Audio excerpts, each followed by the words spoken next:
Hello, Kate here. In this video, I'm going to show you how to install a subway tile backsplash in your kitchen. I also have a really short video on how to prepare for a tile installation. I'll put the link up in the corner, so make sure you check that out if you plan on doing this project.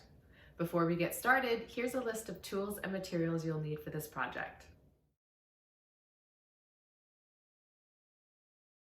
Before you pick up or order your tiles, make sure that you measure the space you plan on tiling.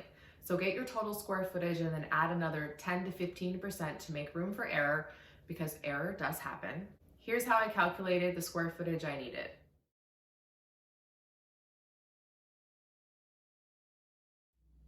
Here's the kitchen before, no backsplash. All the outlet covers have been taken off, walls been cleaned. The last thing left to do is take off the hood range fan. I'm all ready to start the installation of the tiles. I've got plastic covering the countertops. I've got the tiles laid out, got my notched trowel, and then of course I've got my spacers. I'm using 1/8 of an inch spacers. And then I've got my light mortar mixed already. I will put up a little clip within this video that shows you how to do that. Now I've also installed the metal trim on the edge because I wanted to finish it off nicely. I did use a level just to make sure it was plumb, and then 90 degrees with the countertop, and then I put it in place with some tape here. Once I've done the installation of the tiles here and it's dried and set, I'll take that tape off. The other thing I did, and you might want to do before you start this, is check the levelness of your countertops. Now I was really lucky because the guys that installed my countertops did an amazing job, so they're perfectly level. I'm just going to use the countertop as a guide. Here's how I mix the mortar. I'm working in sections, so I'm not doing a massive amount. I kind of do this whenever I have some time. So I've got the mortar in the bucket as well as the appropriate amount of water. I've got my mixer attachment with my drill, and I'm going to start off slow because I don't want a whole poof of mortar in the air, and then I'll speed it up. So I'm going to start off a little bit slow.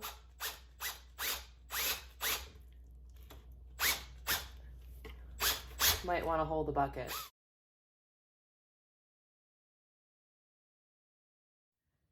So the first step I'm taking is I'm going to spread out some of the mortar along the bottom here. I'm going to start in this section and go till probably about there, and then work my way up. And the fun part will be around this outlet.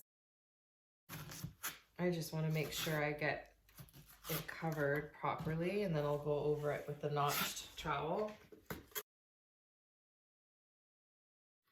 Now I'm going to run the notched trowel along this whole patch of mortar. So hold it at like a 45-degree angle if I can, and then work my way down.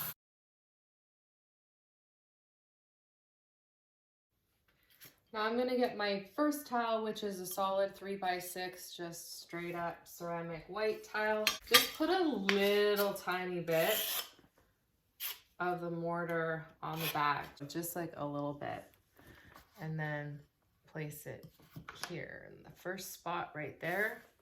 And I need to grab a couple spacers because I am going to put two underneath the tiles here at the bottom, just to make room for spacing. So I'm going to wiggle it a little bit, press it, make sure it's nice and tight, and then push it into the corner. I'll work my way to across here, and then I'll start with the second row.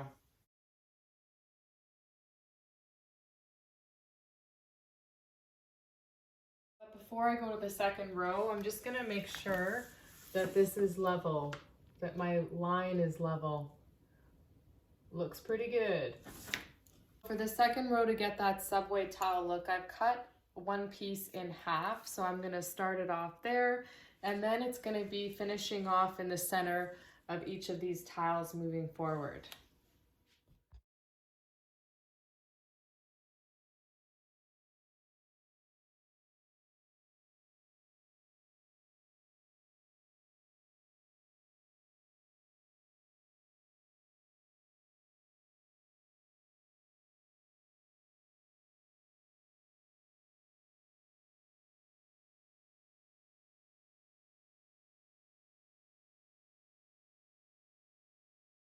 For the tiles around the outlet, these ones were a lot easier to cut. I just did a straight cut this way, straight cut that way going in. And then it usually just like chips right off, but ooh, you've got to be kidding me. So I just broke that. All right, I recut that tile that I literally just dropped on the countertop. So learn from me, don't drop your tiles that you've just cut on the countertop. I'm just happy it wasn't this one that I notched out. That one took me about 5 minutes to just cut. So it's better to have the outlets turned off.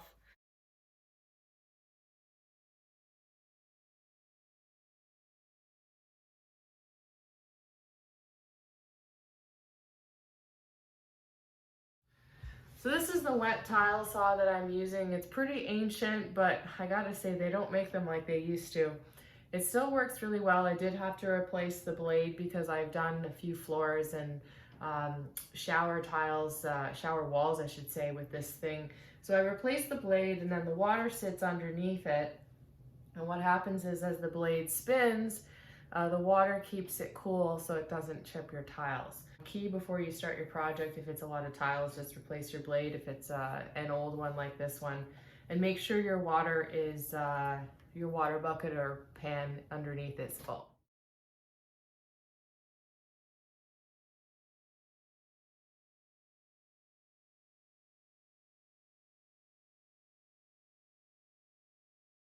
I've removed the hood range fan, capped off the electrical, put a towel in the vent there. I did have to patch up a couple holes on the wall, so I won't be able to tile today because I need to let that dry and the paint dry over top of it. Now, I added a line in the center, which is the center point between the two cabinets at the top, and that'll be my guide when I'm doing the installation because I'm starting in the center behind the stove. And I'm going to be adding this metal piece of trim here, right where that line is. I drew a line that's level with the countertops. It's probably not the best idea with such a big space to install the tiles with no trim because it might not hold the weight of the tiles. They might slip while they're setting. So I've got the tape on the bottom and I'm going to turn this around and use the line as a guide. I'll start off with the side I'm at right now. Okay, and then I'll go to the other side and adjust it. The way you saw me put the metal trim in place was fine, but then after that I realized that I needed to account for the 1/8 of an inch spacers that I'm putting underneath the tiles on the counter. So I put one of the spacers on the edge and then just shifted the metal trim up slightly, about a 1/8 of an inch, so that now it aligns, and when I put a tile across there, it's going to be at the exact same level as the rest of them on the countertop.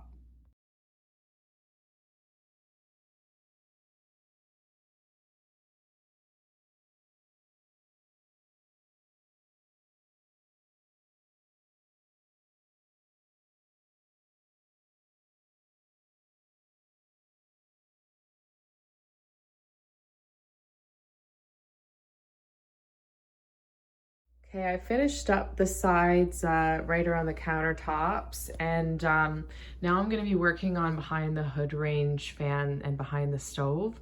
Now I did draw out a box around the wiring here because technically I should have a box in there, but my hood range fan is hardwired, so I don't need an outlet there, but I may change it at some point in time if I do end up changing the hood range fan.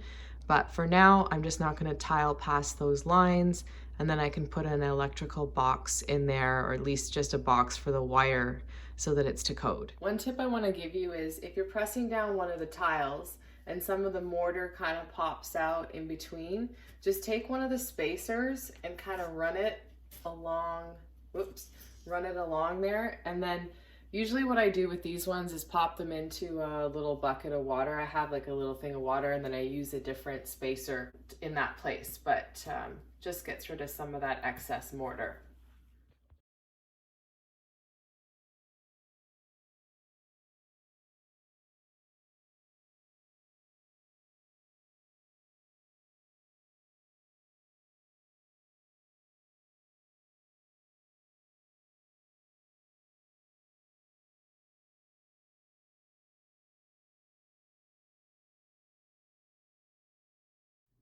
I cut the last kind of more difficult piece. I'm gonna put this in place and finish up the rest of the wall. I did mess up a little bit, but I don't really care because it's gonna be behind the hood range fan.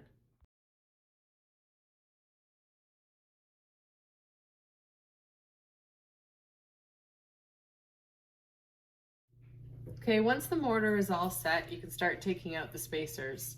So I usually give it 24 hours to let the mortar set before I start grouting. And then I'll also clean up some of that mortar that kind of got a little sloppy on some of the tiles using a wet sponge.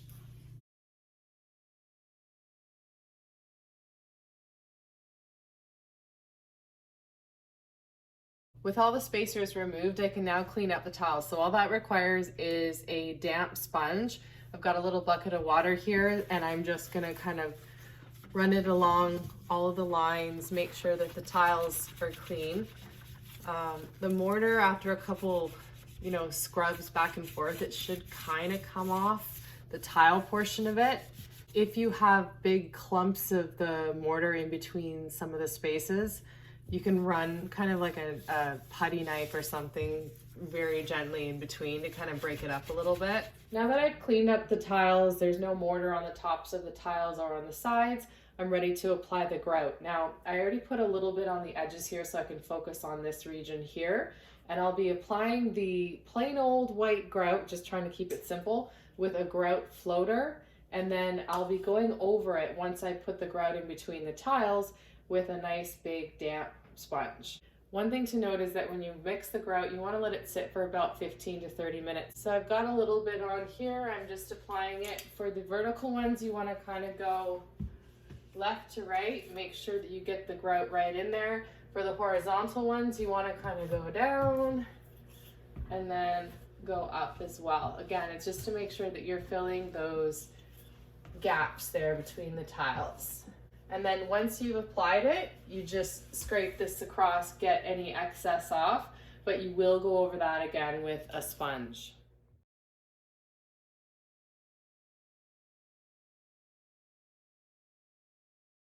I've added the grout in between the tiles, so now I've got a damp sponge here. It's not soaking wet because you don't want to add too much moisture. It's just you want to go across it lightly and smooth out the lines. So I'll show you kind of in this section. You start at one side and go along the lines. And you're going to want to just make sure you're smoothing out those lines in between the tiles. So just kind of touch on the vertical ones. And then you're going to let the grout set, and then you can go back over it again with a damp sponge. And if you have any air bubbles or anything that come up, make sure you fill those in. I don't see any here, so that's good. That means I've filled adequately between the tiles. One of the things I need to address after finishing the grouting is all the outlets. Now, because you're putting tile on the wall and you're bringing the wall out essentially, you're not going to be able to keep the outlets in the same position as they were before. So there are spacers that you can buy online. I just figured I would do it this way. It's a little bit unconventional. I used one of the tiles I had left over and then made little slices in it. Created myself some little pieces here of ceramic, which are actually the same width as the ones I used on the wall because you're using the same tile.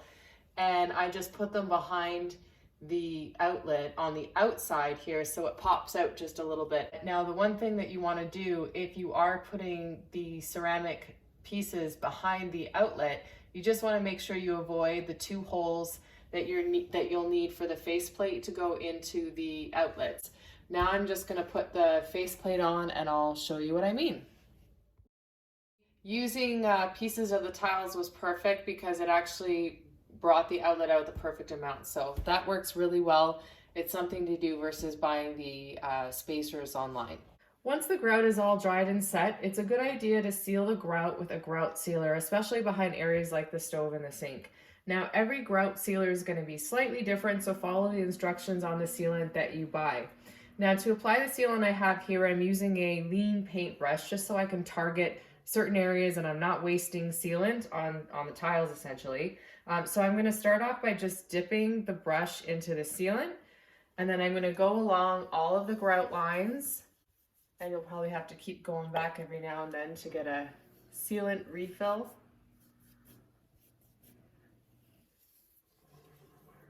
So that's really all you have to do to apply it. You go across every single line. Once you've done a section, let it soak in for about 15 to 30 minutes, and then come back and wipe the towels down with a clean, dry rag. Now, I would suggest doing this a couple times around areas like the stove and the sink. Once your grout sealant is all dry, the last step is for you to add a silicone sealant to the base of the tiles where it meets the countertop. So you'll just run the sealant down the base here, and then you'll use your finger and just smooth it out like this.